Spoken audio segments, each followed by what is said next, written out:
Welcome to Straub Customs, and today I'm going to go over how I put air suspension on a first-gen Dodge Ram with stock control arms. Each bag has its own switch. Two for the front, up, down. Two for the rear, up, down. Let's raise it up.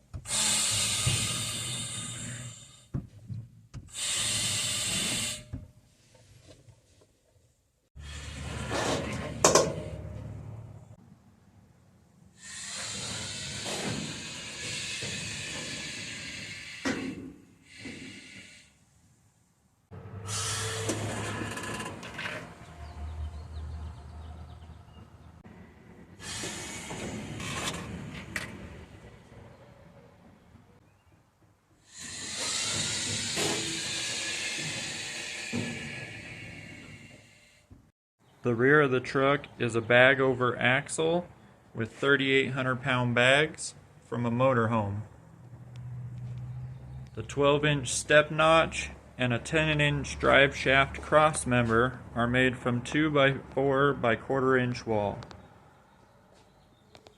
It has a custom-made triangulated top link and lower link bars.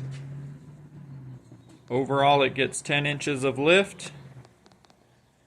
The Ram skull was bought at a big box store during Halloween time, and he's just loving it.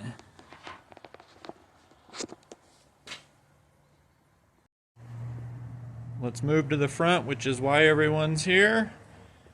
How I put air suspension on my stock control arms. Let's get the wheel off and get a better look.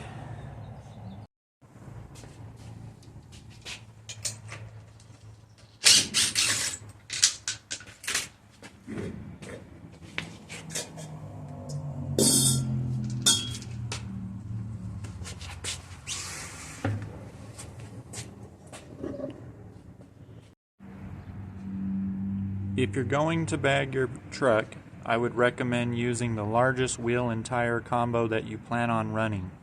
The wheel on the left is one I prefer to use. It is a 16x9 wheel with two 25/60 R16. The ones on the right, they are a 20x10 wheel with two 45/50 R20. They are both color matched to the truck's paint job. I'm going to remove the bottom bolt and the top nut, and then we'll get the bag pulled out so you can have a closer look at the base plate. Pull the hairline.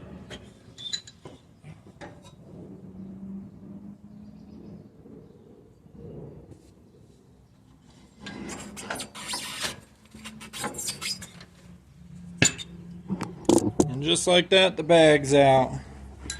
So you've got your standard cup on top, just a single bolt hole down at the bottom.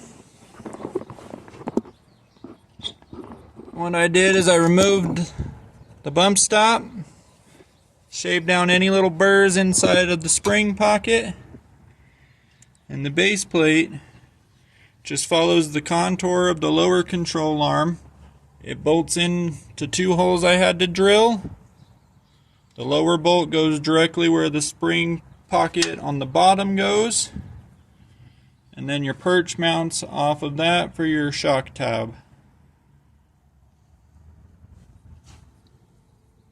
That's as simple as the base can get. It just bolts right on. Now the other side has the shock tower a little bit longer,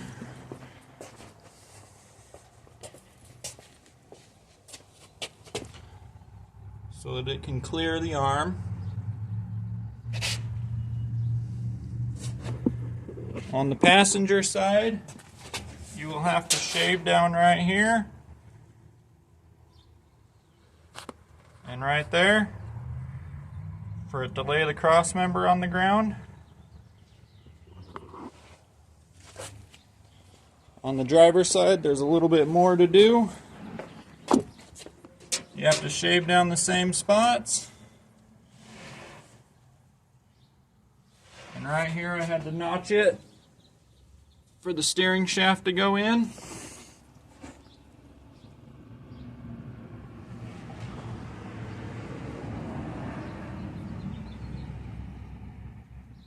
The steering shaft is the same stock steering shaft with the rag joint. And the shock towers just bolt straight onto the frame. I wanted some really tall ones so that I could find shocks anywhere in town.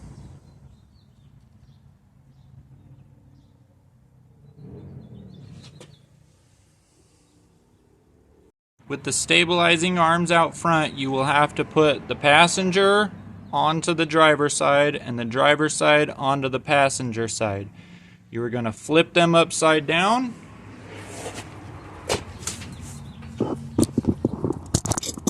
And they're going to point down under. They used to go on top. That's your steering stop. Now it needs to be under. If you can see, there's some little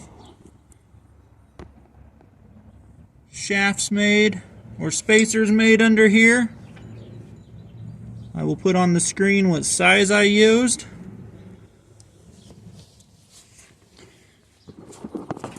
But when you do that, it will clear your steering arms. No matter how high you raise it, you will still have a gap under your steering box.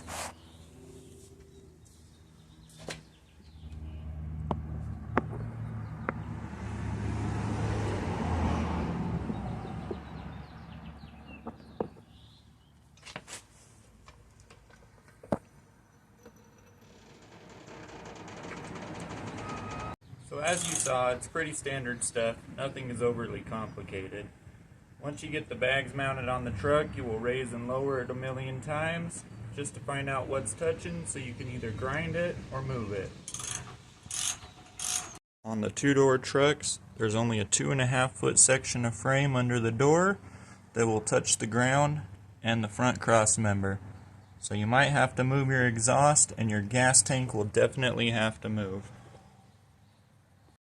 I'm going to get it all put back together and get the 20s put on for a car show coming up.